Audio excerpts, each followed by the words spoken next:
I suppose he's smart enough to not eat the band. The band would be bad to ingest, wouldn't it? Oh, yeah. There's no food on that. It's just sort of playing around, experimenting, learning. Oh, it's eating the band. Oh, yeah. The band. The band. Holy cow. Something tells me that's not the last time we've seen that band. Hi, everybody. Welcome back to Beaks. I'm David Schechter, your host. This is the show where we look at bird cam videos. We have some decent jokes, and we also have real science with Dr. Jim Bednar, who's here with us today. My friends are the panel this afternoon. Adam and Eric, thank you for joining us. All right, this is the second of 3 episodes where we're talking about the Peregrine falcons of downtown Richmond, Virginia. This is the Riverfront Plaza Tower West, on top of which we find male 59 BM and female 95 AK. Jim, set the scene for us, please. This video brought to us by the Virginia Department of Wildlife Resources. She is under a little bit of duress. I think she might be laying an egg. Well, she got 2 there, right? Yeah. Am I counting? Yeah, you're right, 2, but the normal clutch is 3 eggs, maybe 4 eggs. But she is straining. She's clearly straining. I'm sorry, I missed. Is this 90? Is this 95? This is AK. AK? This is AK. This is the girl. Not Right. 59 Boys BM. don't lay the eggs. Okay.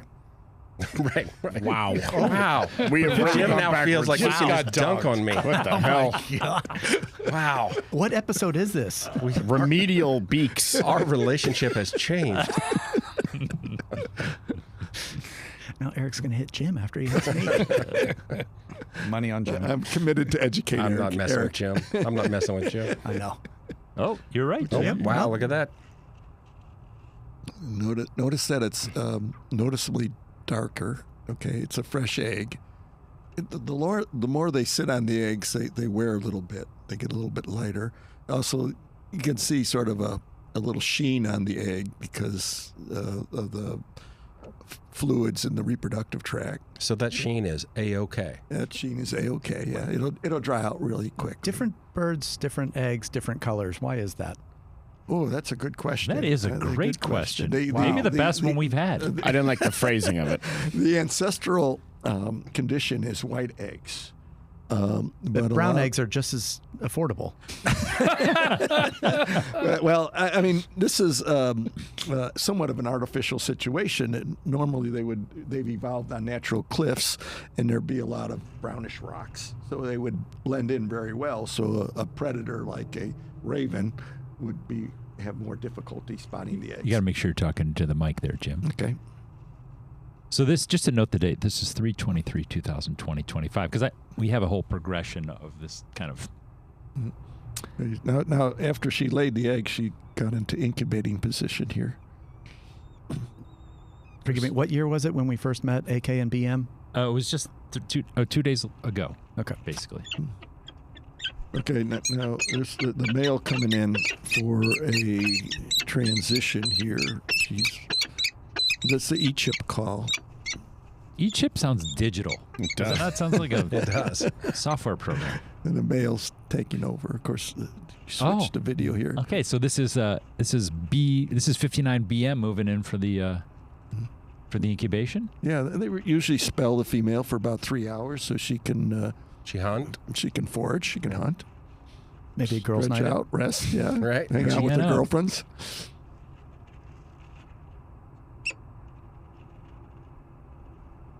Is there any different approach, male versus female, in terms of this? Whatever's going on. Not sure. I What are your understand. words? incubation. Look for your words. Incubation. Yeah, but then he gave up. I mean, usually when they come in, the male or female will give a call to sort of alert the bird tending the eggs that the transfer is about to occur. Looks But like it's not like Obviously, when- this is at night. yeah, It's you not caught like when you hand a baby to a man and he doesn't know what to do. Right. And because this is under infrared, so you don't get any color. Oh, another- there's yeah. a drop. That's Fourth AK. egg. Fourth egg. That's AK. Infrared makes it look like they're doing something wrong. It's like cops for birds. Exactly. Yeah, look at Okay, that we fourth got egg. 4 eggs. We got 4 eggs. That's an excellent clutch. This was 3 days later. Yeah. And now here's 29 days later. Okay. The interval between eggs is about 48 hours normally. It could vary. Between by each egg? individual- Yeah, for each egg. So they're still in the shell 30 days later?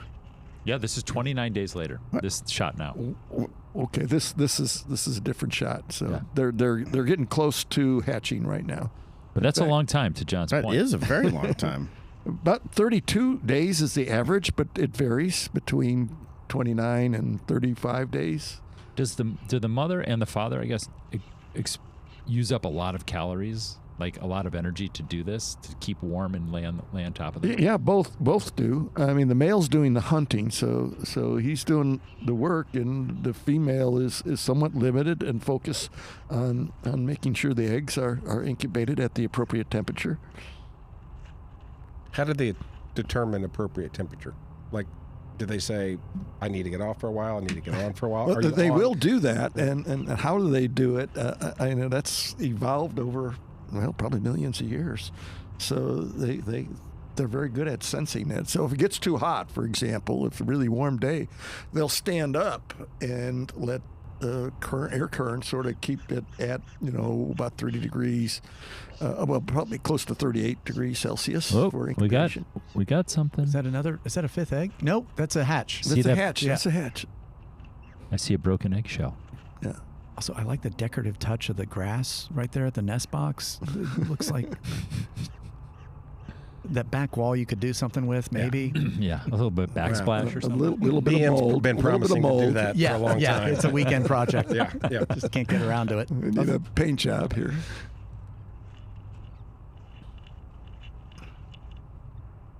Oh, there we go. Okay, we got a There we hatch go. there. You Oh. see the little chick there, just hatched.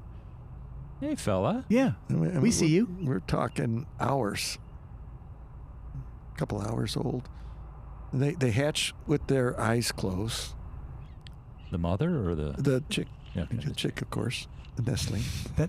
It was supposed to be a joke. It didn't work. Yeah, is that, It's- you'll- I- he's no, going no, to no, edit that out. He is. Yeah. Get rid of that joke. And of course, they'll continue to brood / incubate until all the chicks hatch. Generally, unless there's a really late hatching egg. Ooh. Okay, now we're So the next day, the this is next day. 25th. Yeah. So this is a day old chick. It looks like there's 2 there. I wonder what they'll name them. BM42-L7. That looks like a KL to me. Yeah, obviously. Now this is probably it's in April, so it's probably pretty cool. I assume they'll be tagged at some point. How long? Yeah, probably when they're about 4 weeks old. 4 3 to weeks. 4 weeks old. Yeah. You wouldn't want to disturb them at this stage because they can't thermoregulate on their own without the parent helping out a little bit, brooding and keeping them warm. And of course, the legs are too small to even hold a band, so It's not cute. Extremely cute. Jim, 4 come out. How many survive? Normally, you have some brood reduction before the end of. What a euphemism. Yeah, That really is. Brood reduction. Usually, depending on how much food is available, usually you lose 1. Now, if there's lots of food, they'll all survive. There's 3 there now. The Brood Reduction Act of 2025. Ironically meant to encourage and grow broods. Okay, she's feeding them right now. There's a prey under her talons, and she's feeding them little tidbits of bites. This is the next Now- day, the 26th. Yeah. You said that one of the problems would be them not having enough food. Will the parents forego food for themselves and give it to the chicks, or will they, Well, that's a good question. I think they do normally forego because during the course of the breeding season, both the male and female lose size. So it's really important, but there's probably a threshold. So it's better for them to survive. So if things are really tight, the babies will lose out. And is there sibling rivalry to get good food? Yes, Or- absolutely. Absolutely. Look at that snack. God. Okay. Is that a Ma, I can't eat that. quail, maybe? That doesn't That's huge. doesn't normally find those in urban environments. How so- far will they go to find food from? Because they're in this urban environment. Oh, they'll. I know data on natural pairs. They'll go as far as 20 miles. Wow. And they'll run So this, the exurbs. run that stoop operation. Is there like a DoorDash situation that they could maybe minimize some of that travel time? Well, and to our point in another episode, which I don't know why I'm referencing that,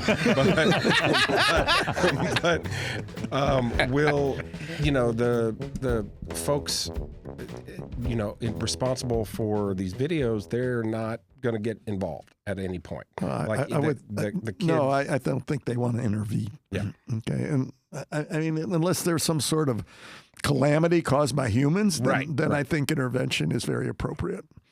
Well, while we have this little break here, we're going to call up a photograph. As part of the caption contest. We have a caption contest here. Here's the Very good picture. producer. This is the picture. And So Eric, let me go with Eric. Eric, So, go for it. Eric, what is your caption for this photograph? Well, it's the first I'm seeing this.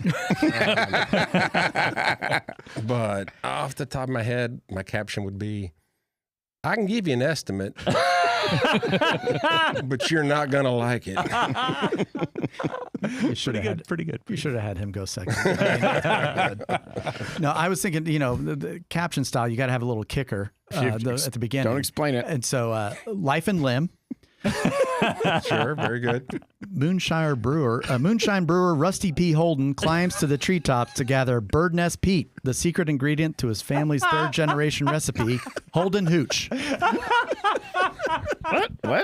What just happened? It's straight out of the newspaper.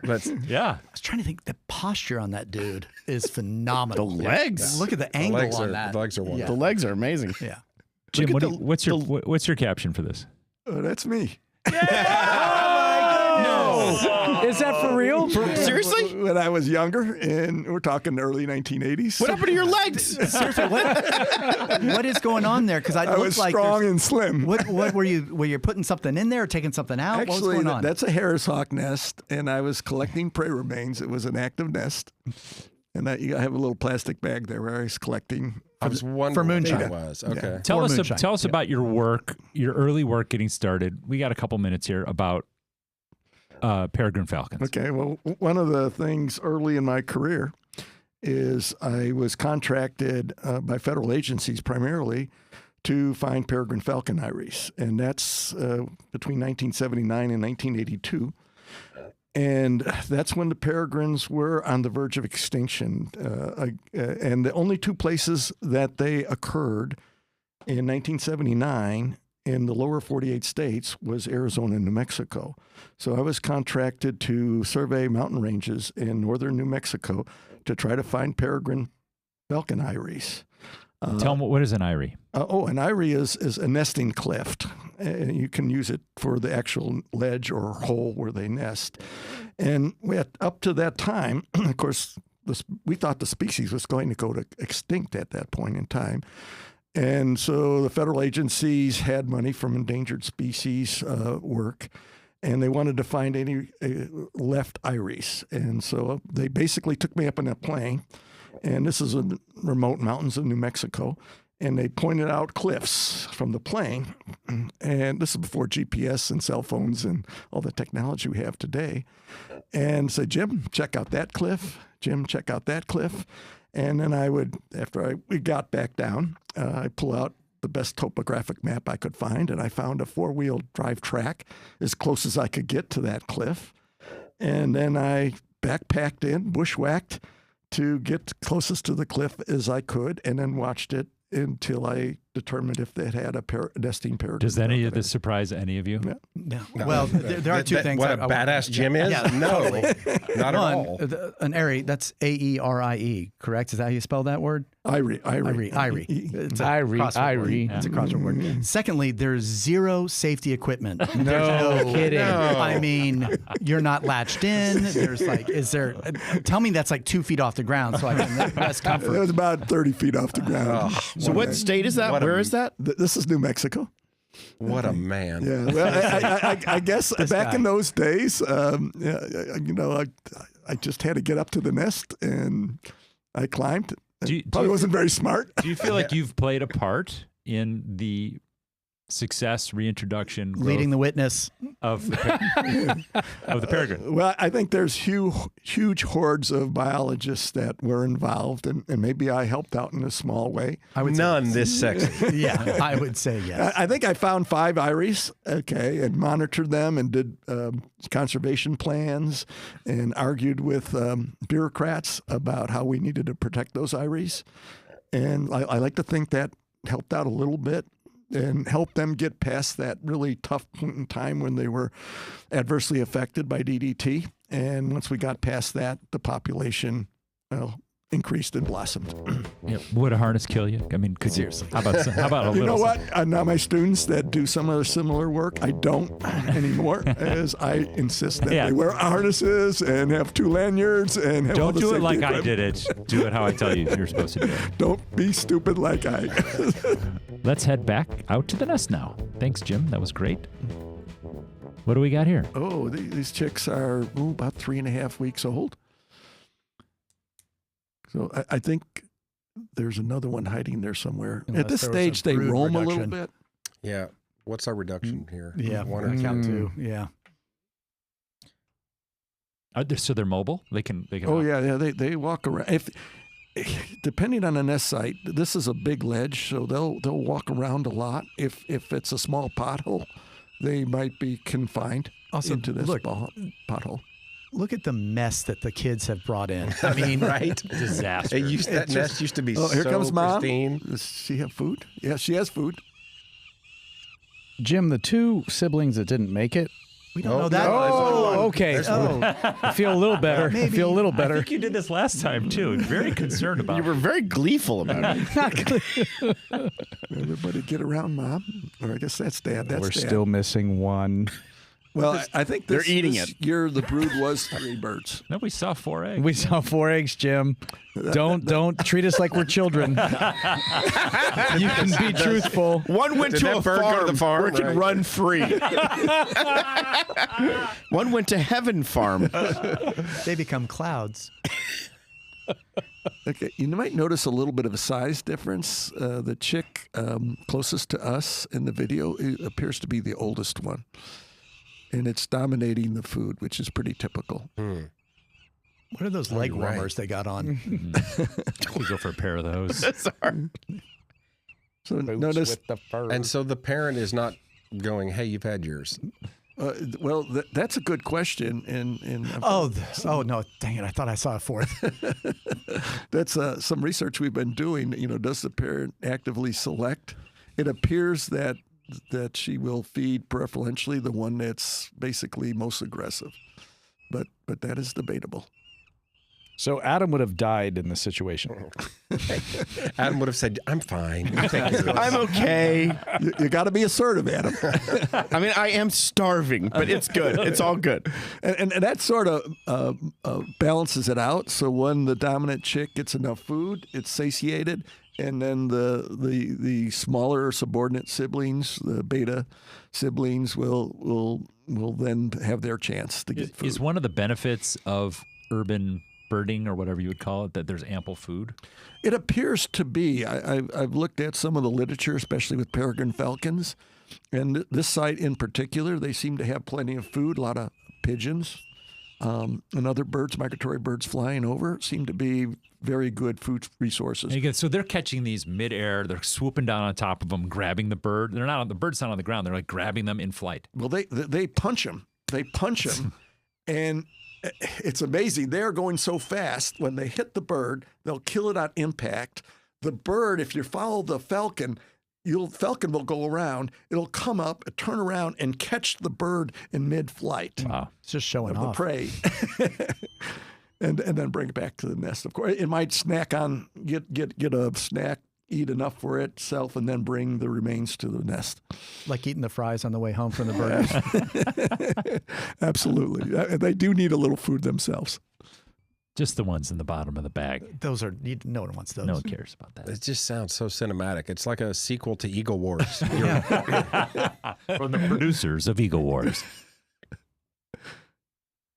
And it's still picking up some of the remnant foods. They're quieter now. Mm. They were a little noisy. Yeah. Well, when food comes in, you'll hear them do all the food begging vocalizations. I did feel Do you, bad. do you for the guys little- see the little one, yeah. just to make sure that you see what is Yeah. because I've seen this video before and you haven't. Just check out what this eagle is or this peregrine falcon's working on. Which Well, one? it- The The one in front. It looked Oh. like there's a band. on Flying. that. Let's work on Is there flying. a band on There's that? a band on the leg. Yeah. oh yeah, Mm. It's a homing pigeon. Oh. A pigeon fancier is not going to be happy. If I could correct you, Jim. Nikes. If I could correct you, was. Thank you. Thank you, Adam. So wait a minute. How'd you know it was a homing pigeon band? They have different styles. That was definitely a homing pigeon band Oh wow. because it's not a federal band that we use in research. They're different. So the quiet, the little Adam bird in the back. Call it AM. They're still Giving it a name. You mean AM? Sorry, I just anthropomorphed my AM 71. Hard to say.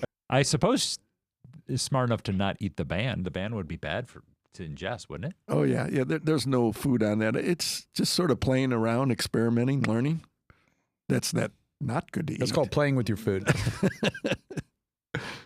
It's allowed in Peregrine. Oh, it's eating the band. Oh, Just yeah, ate the band. The band. Ate the Holy band. cow. Something tells me that's not the last time we've seen that band. all birds of prey, including peregrines, will regurgitate undigestible materials in pellet form. That might happen in a day or two. Doesn't look Well, like it's that's- excited about what just happened. Or it's very excited about what happened. It's exercising. Actually, it's exercise their wings, and they'll do that more and more as they get older. Adam Bird is doing nothing to exercise its wings. That's a stretch, though. Just stretch. Adam Bird's just going to marry someone that exercises.